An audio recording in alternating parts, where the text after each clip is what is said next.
this video I just want to discuss my recollections of Pauline Hanson over the years, over the past now 30 years. And I want to hear about your recollections and your perceptions of Pauline Hanson over the years, from her beginnings to the longevity and her rise in the last couple of months in national prominence, favouritism and popularity. It's been a remarkable couple of months for her. It's coincided with obviously the problems within the coalition party, and also the Bondi attack, exposing Labor's inability to maintain social cohesion along with the growing debt in the economy. And they've really put massive divides in our society over what happened with Bondi and what they did in the lead up in 2 years before that, really selling out Israel and the Australian Jewish community and sowing the seeds for the environment that manifested that terrible attack at Bondi. And the Australians have finally woke up and realised Labor and the two big parties have led us down this path of multicultural failure, social cohesion, destruction and massive economic problems, and they are not offering enough differences to solve any of these problems. And so Pauline Hanson and One Nation, who have stuck to their policies over the years, the Australian people have finally realised that this is the time. We need to right this ship. We need to turn it around. And Pauline Hanson is the leader, the strong leader, and One Nation has the policies that put Australians first. So my recollections, personal recollections, I moved to Queensland, a place called Toowoomba, when I was 15. I was in year 10. And that's probably the first time when Pauline Hanson, it was 1996, so I'm probably giving away my age there. But that's when she came on the scene. And she hit the scene there in about 96, to me anyway, my personal recollections.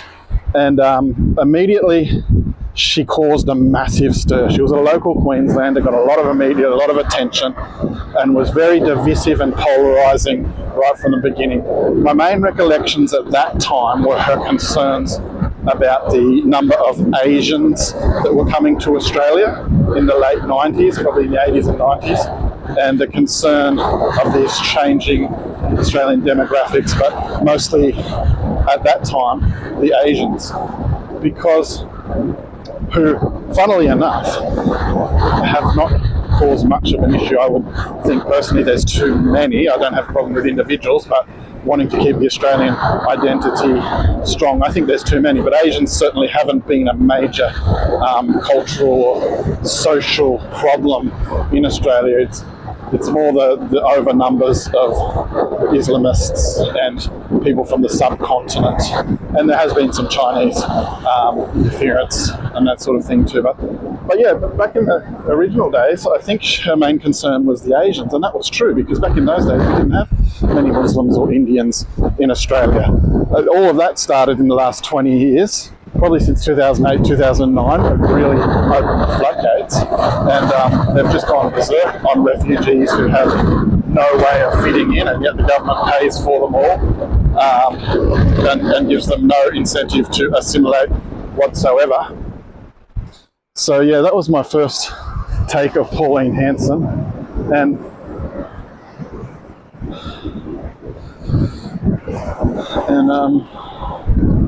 But yeah, at the time, I was very young, obviously, and you know, young people aren't really switched on to politics, and in country Queensland, we certainly weren't getting overrun with Asians or anything. So while we liked the spicy flavour of Pauline, it was also seen as a bit humorous.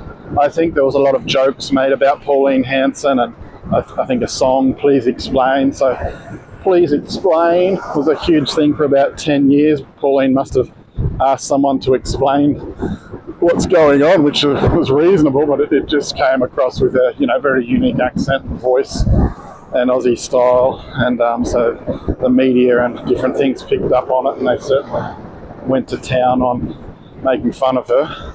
And that certainly made it very difficult for her to get traction electorally.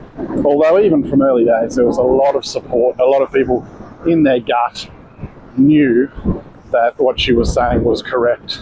So that's essentially why she has survived on the scene politically, I think, due to her determination and toughness, but also the fact that deep down, I think there's always been a knowing that what she's saying is true and correct. The things just hadn't gotten bad enough to throw full support behind her.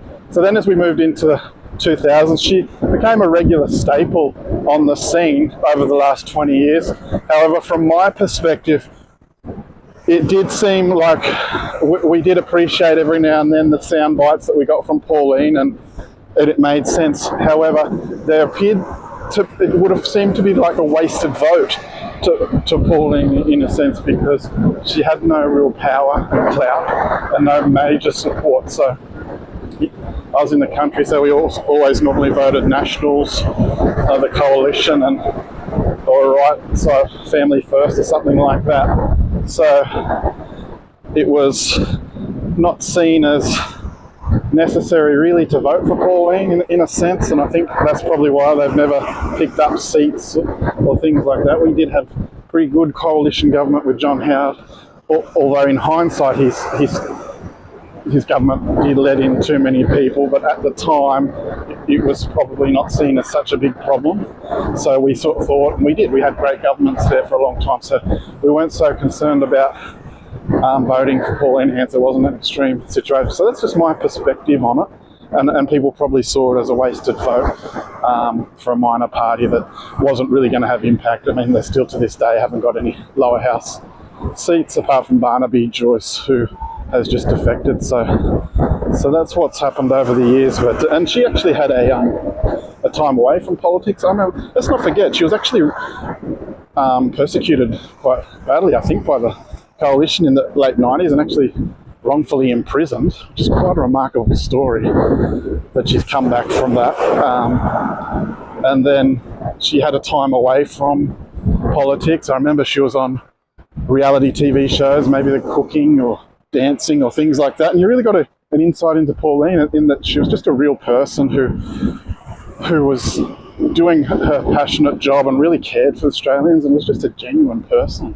You know, her heart wasn't to go into business and make money off her profile, and eventually I think that heart just led her back to politics in the last 10 years, where she's grown from strength to strength really as social cohesion and economically things have unravelled, and she's made some poignant statements in the parliament which have really resonated with Australia. So I'm right behind Pauline Hanson and the One Nation Party. I'd like to hear your thoughts on your perceptions and your experiences of the beginnings, middles and rise now of the party. So yeah, let me know.